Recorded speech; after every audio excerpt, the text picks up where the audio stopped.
नमस्कार मेरे प्यारे दोस्तों। आज हम बात करने जा रहे हैं एक ऐसे दिन की जो न सिर्फ पंचांग के पन्नों में खास है बल्कि हमारी आत्मा को छू जाने वाला पर्व है। मेष संक्रांति और वैसाखी। कहते हैं ना, जीवन में कुछ पल ऐसे आते हैं जो बदलाव की दस्तक होते हैं। मेष संक्रांति और वैसाखी ठीक वैसे ही पल है। एक नई शुरुआत का आशीर्वाद, एक नई ऊर्जा का संचार। और अगर हम इस शुभ दिन पर कुछ छोटे छोटे उपाय करें तो जीवन की दिशा ही बदल सकती है। चलिए बात करते हैं हमारे पहले उपाय के बारे में, जो कि आपको मेष संक्रांति यानी बैसाखी के दिन जरूर करना चाहिए। नंबर 1, सूर्य को अर्घ्य देना। भाइयों और बहनों, सुबह सूरज की पहली किरण जैसे किसी मां की पहली गोद, उसमें एक अलग ही शांति होती है। इसलिए इस खास दिन पर तांबे के लोटे में जल भरिए, उसमें लाल फूल, रोली और चावल डालिए और प्रेम से सूर्य नारायण को अर्घ्य दीजिए। जब जल की धार से सूरज मुस्कुराता है ना, तब मन में बस एक ही भाव आता है, धन्य है हम।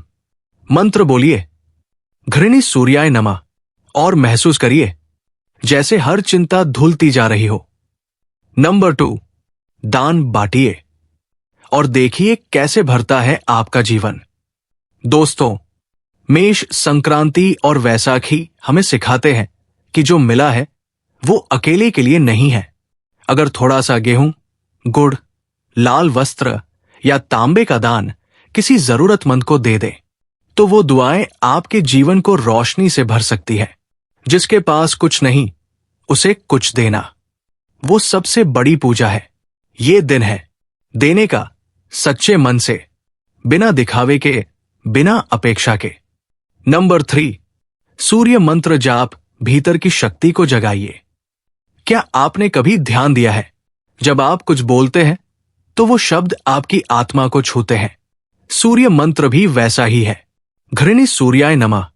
बस आंखें बंद कीजिए और 108 बार इस मंत्र को जपिए। शब्द धीरे धीरे भीतर उतरते हैं, मन शांत होता है और आत्मा मुस्कुराने लगती है। यही मंत्र है जो बिखरे मन को फिर से जोड़ देता है। नंबर 4, लाल चंदन का तिलक, आत्मविश्वास का अभिषेक। माथे पर लाल चंदन का तिलक लगाइए। ये कोई साधारण तिलक नहीं है, ये है विश्वास, ये है ऊर्जा, ये है तेज।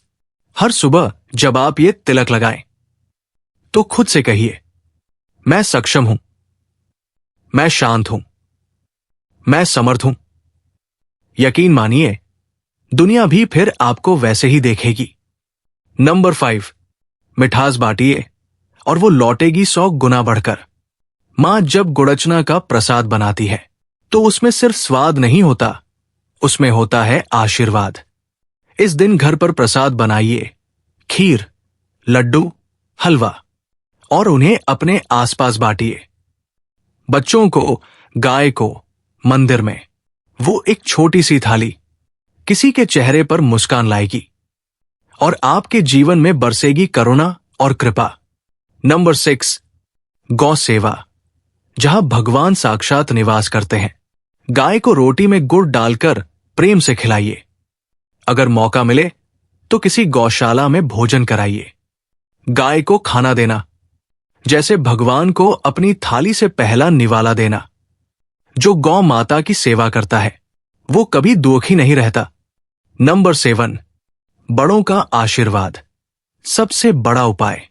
मेष संक्रांति और वैसाखी के दिन अगर आपने सिर्फ एक काम भी कर लिया तो समझिए आपका जीवन संवर गया, और वो है बड़ों का आशीर्वाद लेना। अपने माँ पिता, गुरुजन और बुजुर्गों के चरण छूइए। उनसे कहिए, कुछ गलती हुई हो तो क्षमा करें। उनके हाथ सिर पर पड़ते ही जैसे मन से सारा बोझ उतर जाता है। कुछ बातें जो ना भूलें। आज के दिन किसी से झगड़ा मत कीजिए, कड़वे शब्द मत बोलिए। जानवरों को प्यार से देखिए और भूखे को भोजन दीजिए।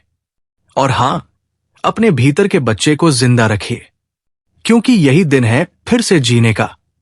दोस्तों, मेष संक्रांति और वैसाखी ये सिर्फ त्योहार नहीं है, ये एक मौका है खुद को फिर से चुनने का, एक नई ऊर्जा से भरने का, एक नई दिशा में चलने का। उम्मीद है आप इन उपायों को अपनाएंगे और उन्हें अपने जीवन में महसूस करेंगे। अगर ये वीडियो आपके दिल को छू गया हो तो इसे लाइक जरूर कीजिए, किसी अपने को शेयर कीजिए और हमारे साथ जुड़े रहिए, क्योंकि आप हैं तो हम हैं। जय सूर्यदेव और वैसाखी की आप सभी को ढेर सारी शुभकामनाएं।